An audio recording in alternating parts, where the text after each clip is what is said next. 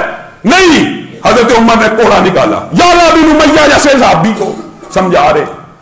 کہا اس سے بعد آ جا، تیرے لیے رسول اللہ کی زندگی میں اسوہ حسن ہے. رسول اللہ کی زندگی تیرے لیے نمونہ ہے. امام مالک کے دور کے اندر ایک بندہ مسجد النبوی سے احرام باندھنے کی کوشش کر رہا ہے. مسجد النبوی کے اندر سے امام مالک کو پتا چلا. امام مالک کے پاس آیا.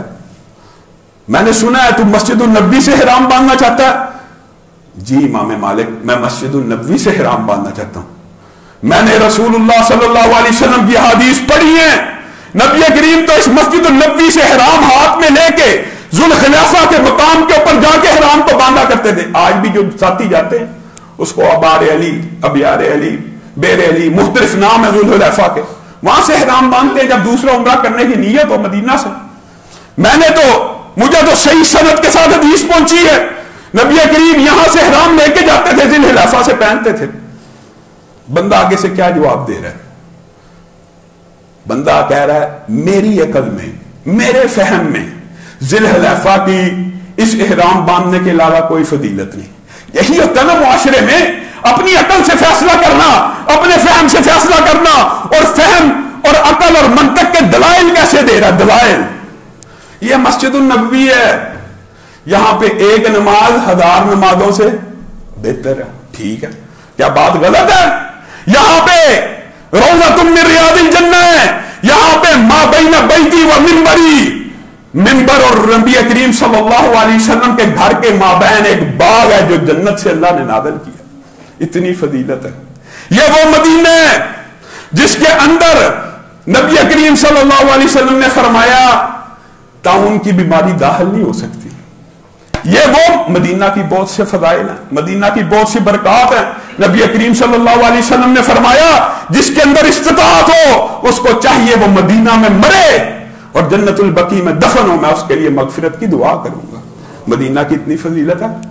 نبی کریم نے کہا مدینہ وہ ہے جس طرح سانپ پھرنے ٹرنے کے بعد اپنے بل میں واپس آتا ہے، مدینہ کی مثال اس بل کی ہے کہ پوری دنیا میں اسلام یہاں سے نکلے گا اور پوری دنیا میں جب اسلام کا بیڑا غرق ہو جائے گا مدینے میں اسلام باقی ہوگا. اتنی فضیلت ہے. مدینہ والوں سے محبت کرنی چاہیے، مدینے سے بھی محبت کرنی چاہیے. اور ان حدیث سے یہ بات سمجھ آتی ہے مدینہ والوں کے عقیدے سے بھی محبت کرنی چاہیے. اسلام مدینہ سے شروع ہوا، مدینہ پہ ختم ہوگا. فضائل ہے نا مدینہ کے. مسجد النبوی کی فضیلت بیان کر رہا ہے. کہا یہ وہ علاقہ ہے جہاں پہ دجال داخل نہیں ہو سکتا. دو شہر مکہ اور مدینہ، دجال دنیا کے چپے چپے میں جائے گا.